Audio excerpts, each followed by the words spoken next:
Hi everyone, welcome back to another video from Crazy Gamer. Today in this video I'm going to show you how to log out of the IMVU application on your mobile device. To log out of IMVU, first of all, open up your IMVU app on your mobile device and make sure that you're inside the home page.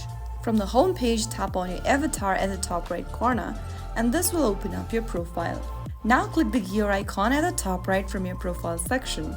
And then this will open up the settings menu where you need to scroll all the way down and look for the logout button. Tap on logout, but before that, make sure you remember your credential for your account. Once you tap on logout, confirm that you would like to do so by tapping yes, and that's how you should be able to log out of your IMVU account. You can log in back anytime you want by entering your credentials or with your login methods that you've previously chosen while signing up. If you found the video helpful, don't forget to like, share and subscribe to the channel. I will be back again in the next episode. Thank you for watching.